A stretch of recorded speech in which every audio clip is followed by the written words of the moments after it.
Hello and welcome to Surviving Retirement. I'm Peter Guidote, Chartered Accountant, Certified Financial Planner, and Senior Portfolio Manager. On this show, we help Canadians navigate retirement with clarity, confidence, and peace of mind. Today, we're focusing on two important government programs, Old Age Security and the Guaranteed Income Supplement.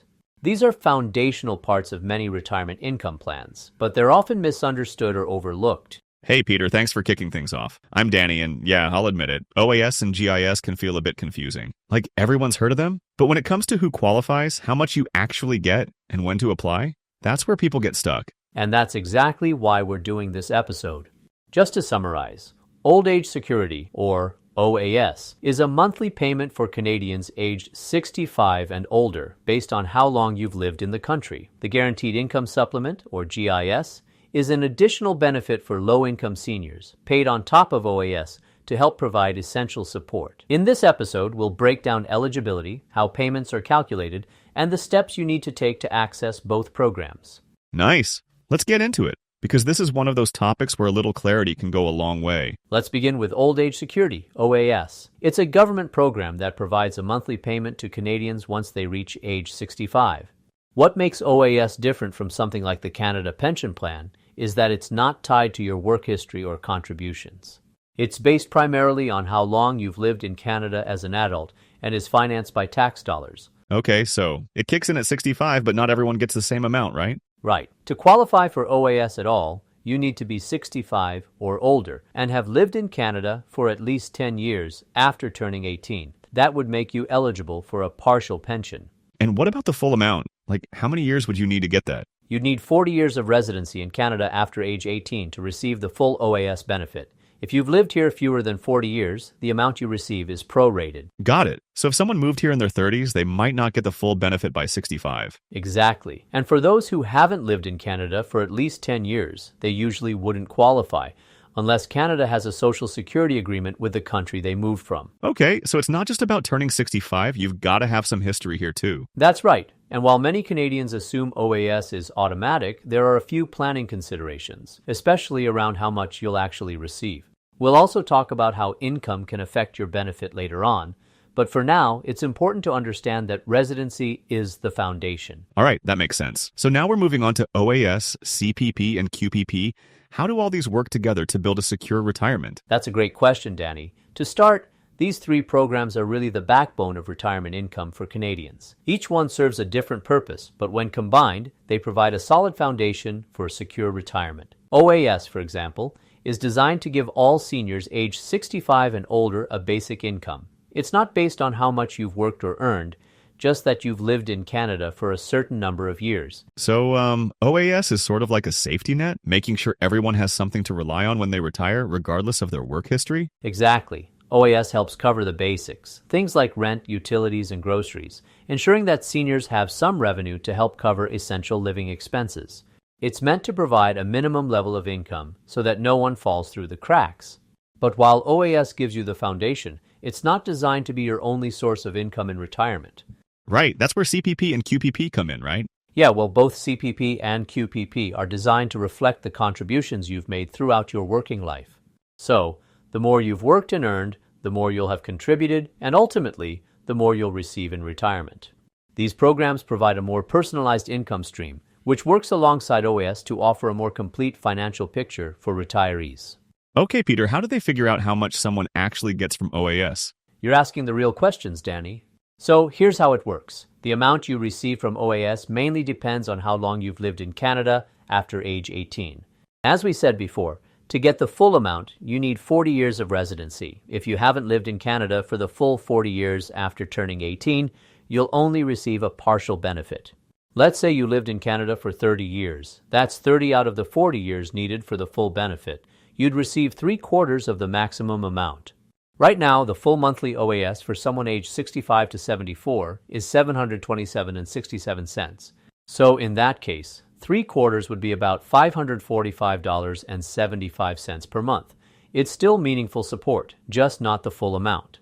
That makes sense. Now, I've heard that OAS could be reduced if you earn too much. Is that true? Yes, that's something to keep in mind. If your annual net income is above a certain threshold, $93,454 in 2025, you'll start to see a reduction in your OAS.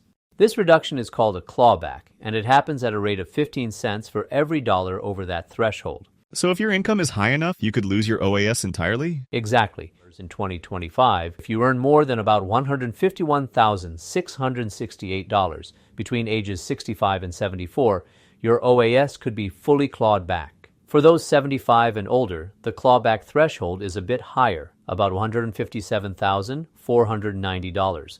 So it's important to plan ahead and understand how your income in retirement could affect what you actually receive. And the amount isn't fixed forever either, right? OAS is in fact indexed to inflation and reviewed every 3 months, January, April, July, and October. So if the cost of living goes up, your OAS increases too. It's built to keep pace with everyday expenses. That's helpful to know. So even if it's not a huge amount for everyone, OAS is still a core part of retirement for most Canadians. All right, Peter, we've covered OAS. What about the Guaranteed Income Supplement? How does that fit in? The GIS is a really important piece, especially for lower income seniors. It's a monthly payment that gets added on top of your OAS if your income is below a certain level. It's not something everyone qualifies for. It's specifically meant to support those with limited retirement income outside of government programs. So who's eligible for GIS? Is it just based on income? Exactly. To qualify, you have to be receiving OAS, and your annual income, excluding your OAS, needs to fall below a certain threshold. For 2025, a single senior with income below about $22,056 could qualify. If you're married or living common law, the income limits are a bit higher and depend on whether your partner is also receiving OAS or GIS. Interesting. So the income limits change depending on your household situation? They do. For example, if both you and your spouse receive the full OAS, your combined income needs to be under $29,136 in 2025 to qualify for GIS. But if your spouse doesn't get OAS, the threshold is higher, about $52,848. The idea is to make sure that seniors who have fewer resources get more help, especially if they're supporting a partner. And how much could someone actually get from GIS? It depends on your income and marital status. A single senior with no other income could receive up to $1,086 per month in GIS on top of their OAS. If you're part of a couple, the amounts vary, usually lower per person, but still meaningful support. When do you need to apply for GIS, or is it automatic? In most cases, if you're already receiving OAS and you file your taxes every year, Service Canada will assess your eligibility automatically. But if your income drops suddenly, say due to retirement or a change in circumstances, it's worth reaching out directly. Don't wait. And like OAS, GIS adjusts with inflation too? Yes, it's reviewed quarterly. January, April, July, and October, just like OAS. That helps keep it aligned with the cost of living. It's a big help for seniors on fixed incomes. So GIS really steps in for people who don't have a lot saved or coming in from pensions? That's right. OAS is for everyone, but GIS is targeted support. It can make a huge difference in helping lower-income seniors afford daily necessities. All right, Peter, we've covered a lot about how OAS and GIS work. But let's say someone wants to actually get more out of these benefits. What are some strategies they should think about? Great question. One of the biggest things people can do is look at the timing of when they start OAS. You can begin as early as age 65, but if you delay it, you get more each month, an increase of 0.6% for every month you wait. That adds up to 7.2% per year. If you wait until 70, that's a full 36% more every month for life. That's a pretty big increase. Why doesn't everyone just wait? Well, it depends. If you have other sources of income to rely on between 65 and 70, and you're in good health, delaying OAS can make sense. But if you need the income right away, or if you're also eligible for GIS, it gets more complicated. Because GIS only kicks in once you start OAS, right? Exactly. GIS is meant for low-income seniors, and it only becomes available when you're receiving OAS. So, if you delay OAS, you're also delaying GIS. That could mean missing out on a few years of valuable support if you qualify. Got it. So it's really a balancing act. What else should people be thinking about? Income planning is a big one. GIS is income tested and the thresholds are quite low. So even a small amount of extra income, from RIF withdrawals, a part-time job, or even investment income, can reduce how much GIS you get or knock you out of eligibility altogether. So people should watch their income carefully? Yes, and not just the total, but the type of income. For example, withdrawals from a TFSA doesn't count toward GIS or OAS clawbacks at all. But income from RRSPs or RIFs does, so choosing which accounts you draw from in retirement can make a big difference. And speaking of clawbacks, how can people avoid losing some or all of their OAS? It comes down to managing your net income. In 2025, if your income is over $93,454, your OAS starts getting clawed back, 15 cents on every dollar over that line. If you earn more than about $151,668, you lose the OAS entirely. So sometimes spacing out income or reducing large one-time withdrawals can help keep you below that threshold. So even if someone isn't low income, there's still a reason to plan ahead. Absolutely. Whether it's delaying OAS for a higher benefit, managing your income sources to qualify for GIS, or avoiding the OAS clawback, a bit of planning can have a big impact. These are government benefits. You've earned them. It makes sense to get the most you can. That's really helpful, Peter. A few small decisions can make a big difference in retirement income. That's a lot of good insight. It really seems like understanding OAS and GIS can make a big difference, especially for people trying to stretch their retirement dollars. Absolutely. These programs might not seem like much on paper, but they provide a steady, government-backed income stream. And if you qualify for GIS, the additional support can be substantial, but it all depends on your income, your timing, and your planning. And that's why getting advice tailored to your situation is so important. Exactly.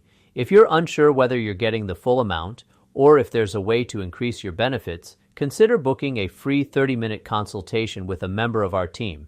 Just click the link in the description or scan the QR code on the screen. And if you found this helpful, don't forget to like and subscribe so you never miss an episode. We've got more practical retirement planning tips coming up. That's right. Next time, we'll be talking about RSPs, their tax implications, and how to make the most of them once that retirement code sails off. Until then, be kind to yourself and to others, and we'll see you in the next episode.